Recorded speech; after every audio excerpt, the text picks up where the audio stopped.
ये डर मुझे अच्छा लगा। ভয় পেয়েছে বিজেপি। নমস্কার, আমি গৌরব দত্ত মুস্তাফি। যখন দিল্লির রাজপথে এসআইআর প্রভাবিত পরিবারগুলিকে নিয়ে মমতা বন্দ্যোপাধ্যায়, অভিষেক বন্দ্যোপাধ্যায় নির্বাচন কমিশনের সদনে গিয়ে মিটিং করার জন্য যাচ্ছেন, তখন দিল্লি পুলিশের অতি তৎপরতা আজকে দেখে আমাদের খুব ভালো লাগলো। কারণ দিল্লির রাজপথে মমতা বন্দ্যোপাধ্যায় বাংলায় প্রায় 58 লক্ষ বৈধ ভোটারের নাম বাদ দিয়েছে এই বিজেপি সরকার।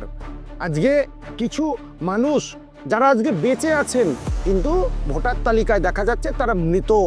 আজকে বাংলায় প্রায় 58 লক্ষ বৈধ ভোটারের নাম বাদ দিয়েছে ওই বিজেপির দলদাস ইলেকশন কমিশন।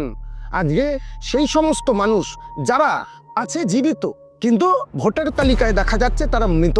বাংলার সংস্কৃতিকে অপমান, বাংলার ইতিহাসকে কলুষিত করা কিংবা বাংলার মানুষকে অসম্মান করা এখন বিজেপির নিত্য নৈমিত্তিক ঘটনা।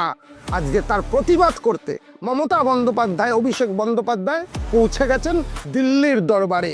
আজকে জমিদারদের কিন্তু পায়ের তলার মাটিটা সরতে শুরু করেছে।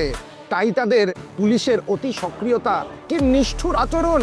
একজন মা তার শিশুর জন্য দুধ আনতে যাওয়ার জন্য অনুরোধ করছে, কিন্তু দিল্লি পুলিশ তাদের যেতে বাধা দিচ্ছে। কিন্তু মমতা বন্দ্যোপাধ্যায়, অভিষেক বন্দ্যোপাধ্যায় বাংলার মানুষের পাশে ছিল, আছে এবং আগামী দিনেও থাকবে। বাংলা শুধুমাত্র নিজের মেয়েকেই চায়, মমতা বন্দ্যোপাধ্যায়কেই চায়। কারণ তোমরা যতই করবে হামলা, আবারও জিতবে বাংলা।